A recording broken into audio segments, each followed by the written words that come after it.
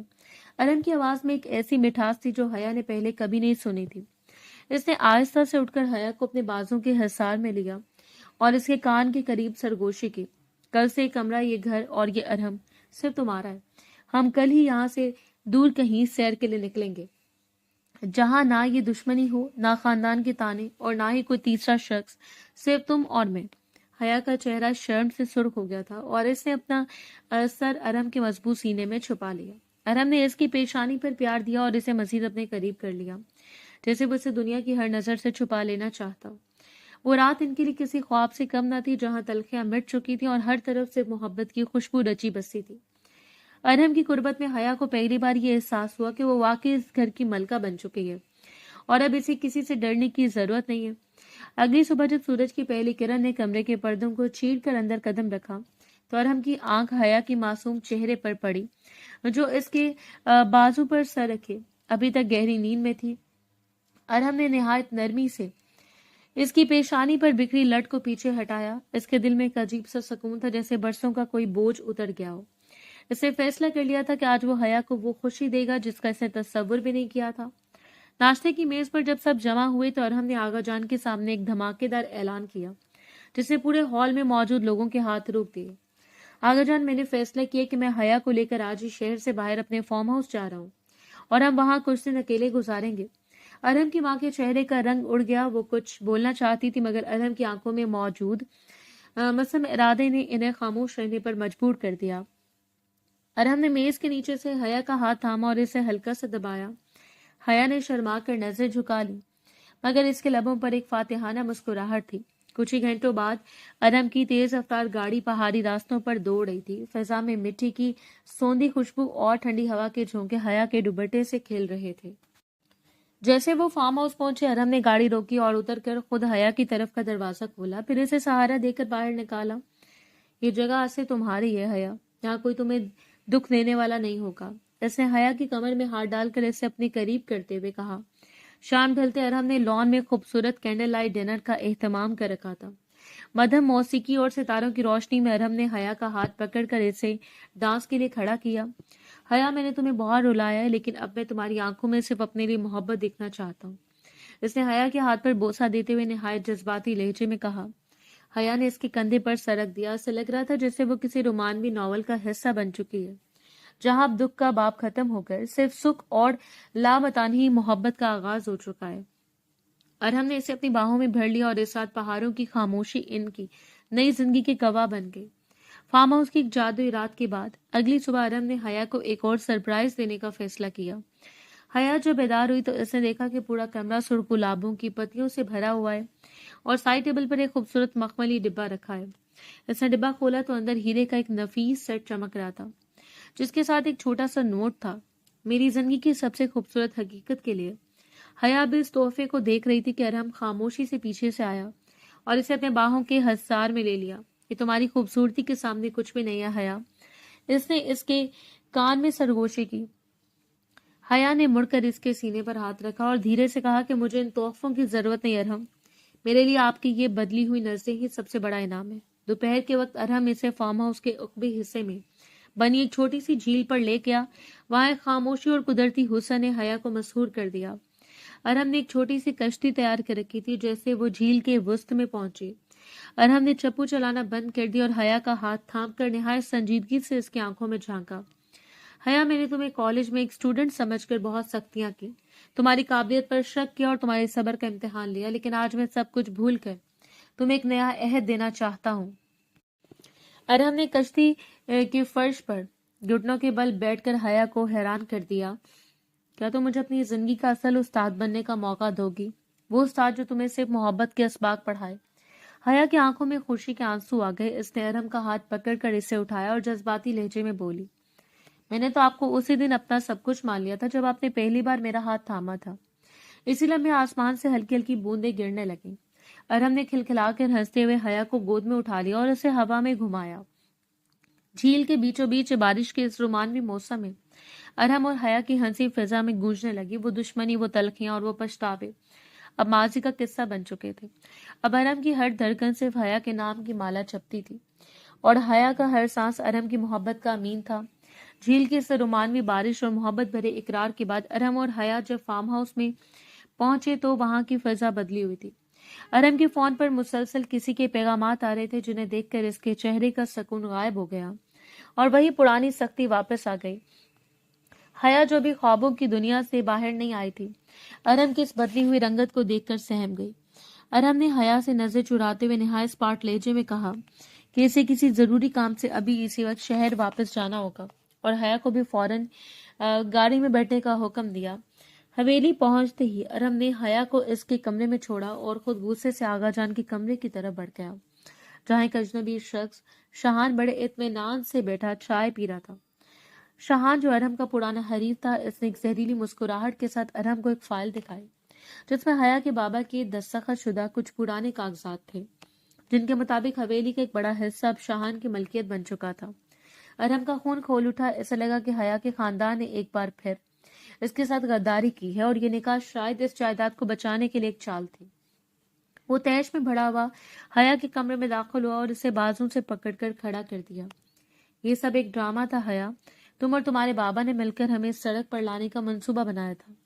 ارحم کی آواز میں وہی پرانی نفرت اور شک کی آگ تھی جس نے حیا کے دل کے ارمانوں کو ایک پل میں راکھ کر دیا۔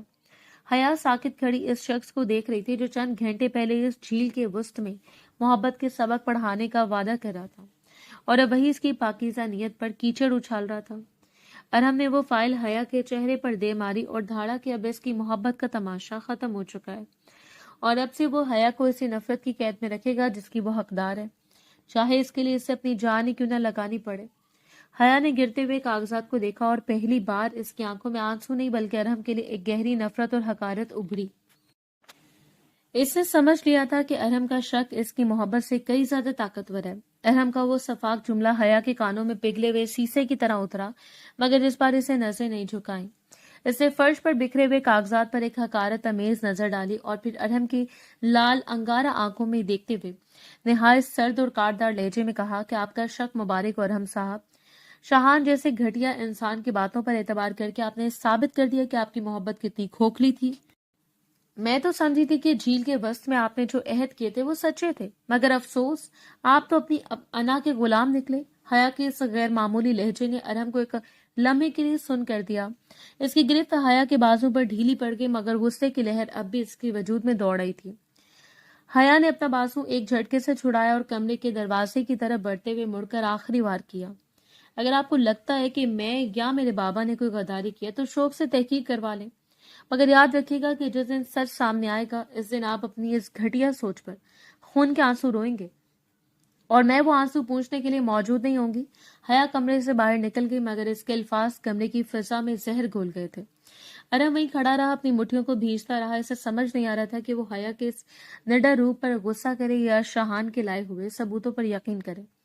اس رات حویلی کی دیواروں پر ایک نیا تماشا دیکھا، جہاں محبت کا ابھی ابھی لگا پودا نفرت کی آندھی میں بری طرح جھلس گیا تھا۔ ارحم کمرے میں اکیلا رہ گیا، جہاں بکھرے ہوئے کاغذات اس کی بوکھلاہٹ کا مذاق اڑا رہے تھے۔ اسے غصے سے میز پر پڑا گلدان دیوار پر دے مارا، جس کے ٹکڑے پورے فرش پر پھیل گئے۔ اسے حیا کی وہ للکارتی ہوئی آواز بار بار سنائی دے رہی تھی، جس میں اب خوف نہیں بلکہ ایک ایسا وقار تھا جس نے ارحم کو اپنی نسوں میں چھوٹا کر دیا تھا۔ دوسری طرف حیا حویلی کے پچھلے حصے میں بنی چھوٹی سی بالکنی میں کھڑی اندھیرے کو گھور رہی تھی۔ اس کی آنکھوں سے ایک آنسو نہیں نکلا، جیسے اس کے اندر کا سارا صدمہ ایک سخت پتھر میں بدل گیا ہو۔ اس نے فیصلہ کر لیا تھا کہ اب وہ صفائیاں دے کر ارحم کے سامنے اپنی تذلیل نہیں کروائے گی۔ اگلی صبح جب ارحم لاؤنج میں پہنچا تو اس نے دیکھا کہ حیا بڑے اطمینان سے آغا جان کے ساتھ ناشتہ کر رہی تھی، جیسے رات کو کچھ ہوا ہی نہ ہو۔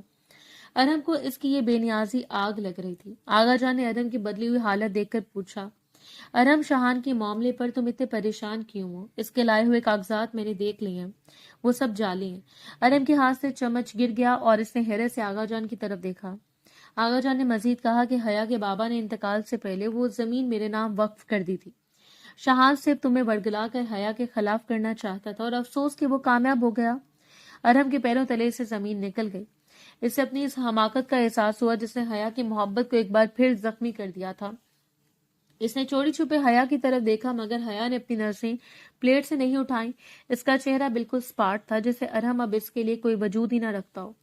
ارحم کو محسوس ہوا کہ اس بار اس نے صرف حیا کا دل نہیں دکھایا بلکہ اس کا اعتبار ہمیشہ کے لیے کھو دیا، اور یہ پچھتاوا اس کی زندگی کا سب سے بڑا عذاب بننے والا تھا۔ ناشتے کی میز پر چھائی وہ خاموشی ارحم کے لیے کسی تپتی ہوئی آگ سے کم نہ تھی، جہاں ہر گزرتا لمحہ اسے اپنی اس گھٹیا سوچ پر شرمندہ کر رہا تھا۔ جیسے آغا جان میز سے اٹھے، ارحم نے بہت ہمت جمع کی اور حیا کی طرف دیکھا جو اپنی جگہ سے اٹھنے والی تھی۔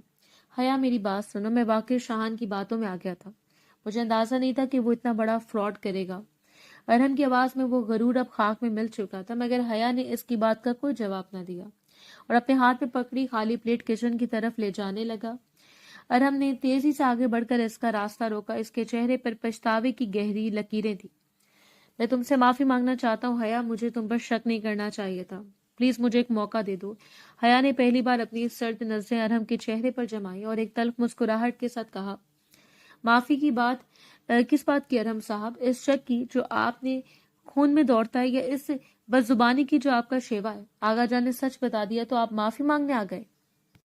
اگر وہ سچ نہ بتاتے تو آپ مجھے اس گھر سے دھکے دے کر نکال چکے ہوتے۔ ارحم کا سر شرمندگی سے جھک گیا۔ اسے احساس ہوا کہ اسے حیا کے مان کو اتنی بری طرح کچلا ہے کہ اب الفاظ کی مرہم کام نہیں آئے گی۔ حیا اسے وہیں کھڑا چھوڑ کر کچن میں چلی گئی اور ارحم کو پہلی بار یہ خوف محسوس ہوا کہ شاید وہ حیا کے دل تک پہنچنے والے تمام راستے اپنے ہاتھوں سے بند کر چکا ہے۔ اس سے یاد آیا کہ کیسے وہ کل جھیل پر اس کی زندگی کا استاد بننے کے دعوے کر رہا تھا، اور آج وہ خود اپنی زندگی کے سب سے اہم امتحان میں بری طرح فیل ہو چکا تھا۔ ارحم کی تمام تر کوششوں کے باوجود حیا نے خود کو ایک ناقابل تسخیر حصار میں قید کر لیا تھا۔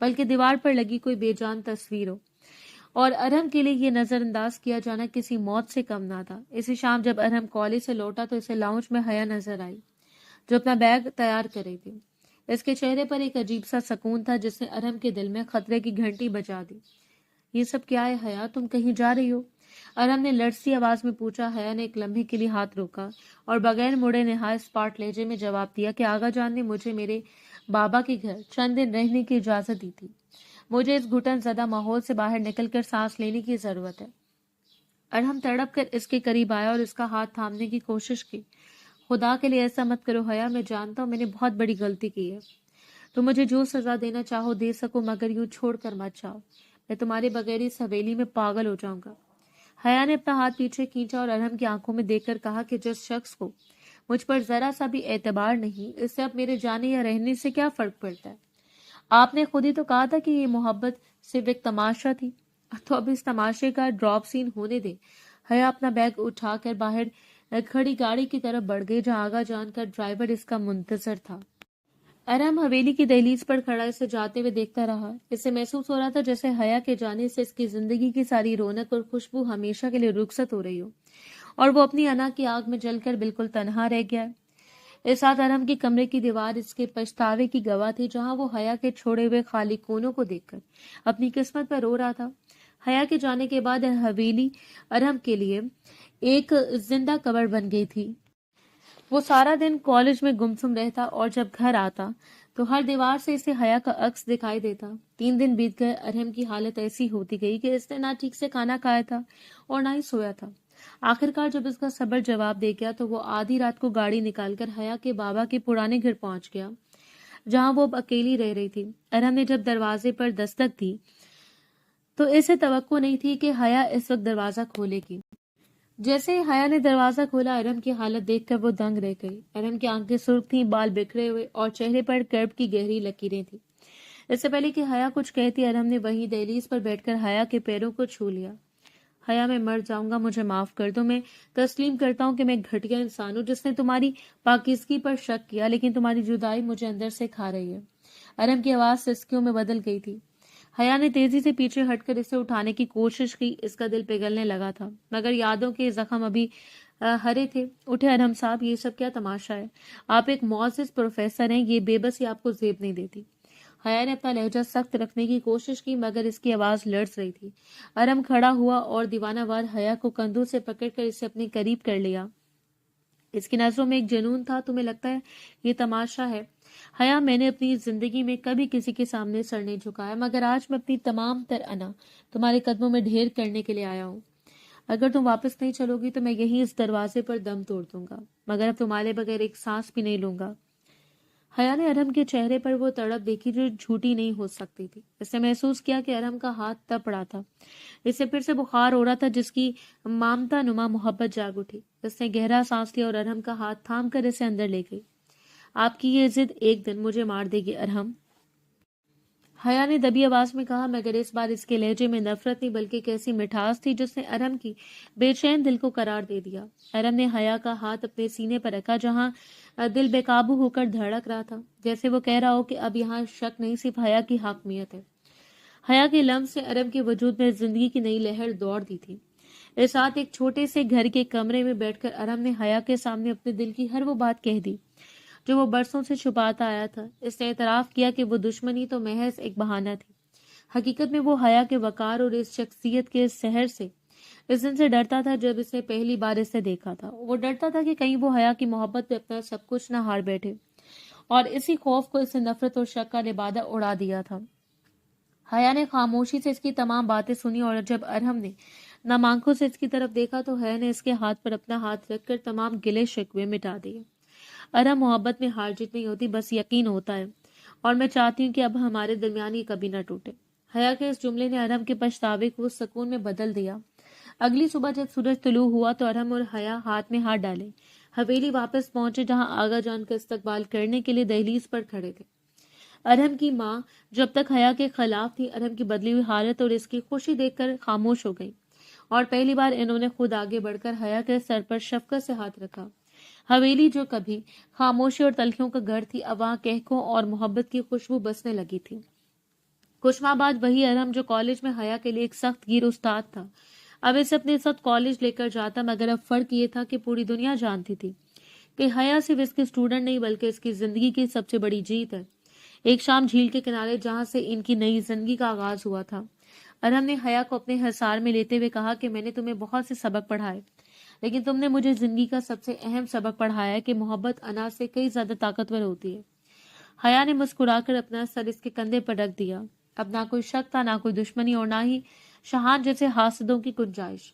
ان کی کہانی جو تذلیل اور نفرت سے شروع ہوئی تھی، اب ایک لازوال محبت کی صورت میں مکمل ہو چکی تھی۔